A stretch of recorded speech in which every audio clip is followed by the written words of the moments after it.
মাত্র 60,000 টাকাতে বুলেট। মাত্র 60,000 টাকাতে বুলেট। ঠিক আছে, আজকে আমি এসেছিলাম মালদার বিখ্যাত ওম নমঃ শিবাই বাইকের শোরুমে, যেটা রয়েছে আমাদের ওল্ড মালদাতে। আর সেখানে বর্তমানে আপনাদের সামনে নিয়ে চলে আসলাম দারুণ একটা ধামাকাদার অফার। দাদা কিন্তু বসে আছে। দাদা নমস্কার। আরে নমস্কার দাদা, নমস্কার। কি কেমন ব্যাপার? আছো? একদম দারুণ। আরে আর বলো, আরে বলো, বুলেট বলো। তো? আরে একদম বুলেট বুলেট বুলেট। কি ব্যাপার, শুনলাম নাকি আজকে নাকি তুমি জলের দামে ফলের রস দিচ্ছ?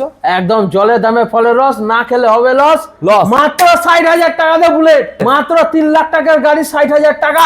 মাত্র 60,000 টাকাতে বুলেট। বুলেট। আবার এমন কন্ডিশন? আরে আরে অ্যালো হুইল তো 25,000 টাকা অ্যালুমিলি লাগানো আছে। 30,000 টাকার অ্যালো হুইল লাগানো আছে, মাত্র 60,000 টাকাতে গাড়ি। মাত্র 60,000 টাকাতে বুলেট। প্র্যাঙ্ক করছো নাকি? আরে প্র্যাঙ্ক না, ভিডিওটা নিয়ে আসো, গাড়িটা নিয়ে যাও। সত্যি বলছো তুমি তো নাকি? একদম 60,000 টাকাতে গাইস বুলেট। একবার চেক করো গাইস, চেক করো। আমাদের নাম্বার হচ্ছে 7001258427, আর একটা নাম্বার হচ্ছে 9933482833। এই একদম। দুটো নাম্বারে কল করুন আর লুটে নিয়ে যান। একদম লুটে নিয়ে চলে যাও।